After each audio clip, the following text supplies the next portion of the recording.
I'm nearing the end of an absolutely fantastic walk that I think you're going to love. It's great for your physical and your mental health, but full of interesting stuff and tying in loads of different areas of Newcastle.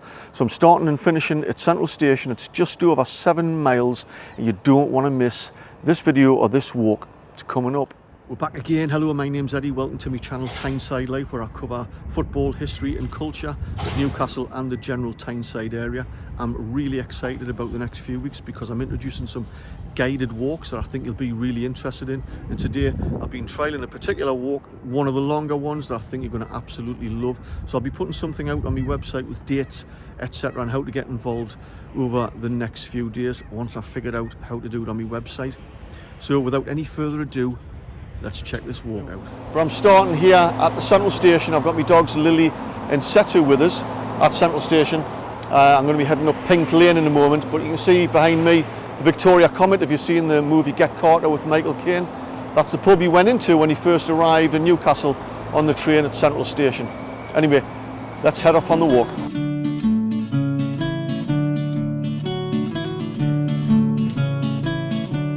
I went to Blaydon Races, 'twas on the 9th of June, 1862 on a summer's afternoon. I took a bus from Bamburgh's and she was heavy laden. Away we went along Collingwood Street, that's on the road to Blaydon. Oh, me lads, you should have seen us ganning, passing the folk upon the road just as they were standing. There were So we're on Leazers Park Road and I shot a video in that cafe behind me about 4 or 5 months ago. I can't remember the subject of it, but it's a fantastic cafe. It does probably the best cakes I've had in a cafe. It's called Le Petit Chou, which its translation I think is a term of endearment towards children. I think its literal translation is the little cabbage. Past Armstrong's factory, read up to the Robin a day. Just ganning down to the railway bridge, the bus wheel flew off there. The lasses lost their crinolines and the veils that hid their faces. I got 2 black eyes and a broken nose and ganning to Blaydon Races. Do you remember the film Born Free that was made in 1966? I remember watching it as a kid in the 70s. So here in Exhibition Park, which is right next to the town moor, they've got a Born Free exhibition, which has been designed to raise the awareness of the catastrophic plight of lions in Africa and its near extinction. Back at the turn of the 1900s, they reckon there was about 200,000 lions. Now there's about 20,000, and the experts reckon in the next 30 years, probably in my lifetime, lions will be extinct. So what are the benefits of walking? Well, there are numerous ones, and I'll try and remember a few of them, but they can help prevent various illnesses and conditions like cancer and type 2 diabetes, high blood pressure. It's great for your cardiovascular system, helps strengthen your muscles and your bones. It improves your immune system. It's excellent cognitively as well, and for mood stability and to help with mental health issues because it releases endorphins. So it'll help with your sleep and your memory. But it'll also help with your memory. You don't have to walk a huge distance, just try and build more walking into your life generally. Try and get off the bus or the metro stop, the one before you normally get off. Walk up the stairs instead of taking the escalators. On your lunch break, instead of sitting at your computer doing more work and munching on a sandwich, get out. That's what your breaks are for. Get some fresh air. Spend 20 minutes, 30 minutes just walking around, taking in your environment, learning new things. Get outside of your own head. It'll just do you the world of good, I promise you. Anyway, enough of me bleating on. Let's grab a coffee. Blaydon Races.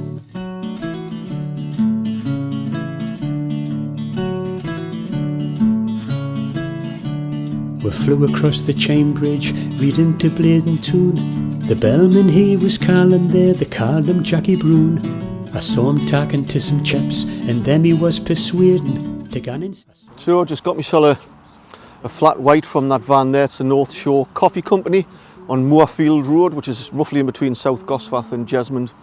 I've been there a couple of times before. Lovely little spot. Do like me coffee. Got myself a bit of banana bread. Keeping this little monkey away from us because he hums the cow stuff. Could kill him. To see the if you'd like to see more races. videos like this and be notified the moment I release the next one, make sure you hit the subscribe button. All day and it made the groom quite muddy. Coffee Johnny had a white hat on. They yelled we stole the cuddy.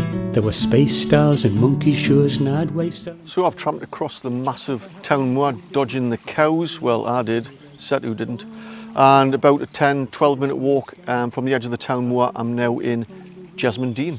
So Jasmine Dean is a steep, wooded sided, narrow valley running roughly the northeast side of Newcastle. It's about 2.5 miles long, and it's just a place of tranquility and beauty, and it has just loads of fauna and flora and birds and wildlife. It has a little mini zoo, if you like, called Pet Corner. Loads of green spaces where you can just sit by the river, which is the Ousburn, by the way, which runs down obviously into Ousburn.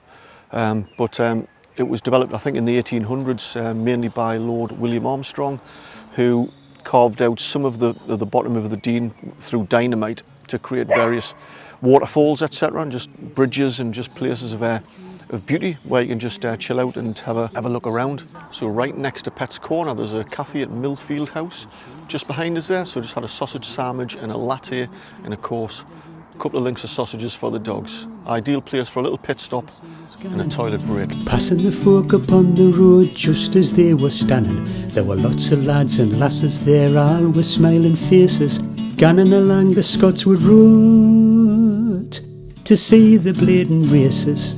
So it's just here at the southern end of Jasmine Dean where the River Ousburn disappears under that culvert. And approximately about 200 metres from there, the culvert travels underneath the city stadium, which nestles in between like the southern end of Jasmine Dean and Ousburn. So now I'm at the top end of Ousburn, the district. I'm not going to talk about Ousburn, I've done 3 videos about the place, but I do love it. And just over my shoulder, just down there, is the other end of the culvert, and I think I read the whole thing's about 700 metres long. Passing the folk upon the road just as they were standing, there were lots of lads and lasses there, all with smiling faces, ganning along the Scotswood Road to see the Blaydon Races.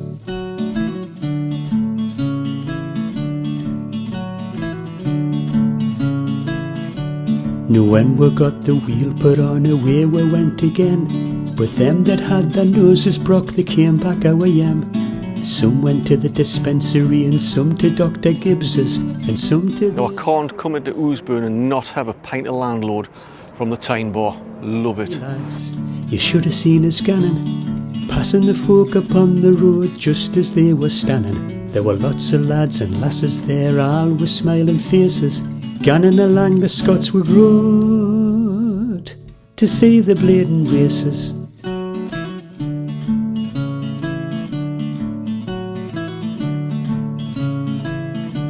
Now when we got to Paradise, there was bonny game begun. There was 420 on the busman who the dancing sung. They called on me. That's it, we're back at Central Station, a round trip of 7.3 miles, and I absolutely loved it. It just seems like I set off about 5 minutes ago, and I think you're going to love it as well if you tried. So if you like the video, don't forget to give it a thumbs up, don't forget to subscribe and leave any comments below. So until next time, catch you later. Ganning along the Scotswood Road to see the Blaydon Races.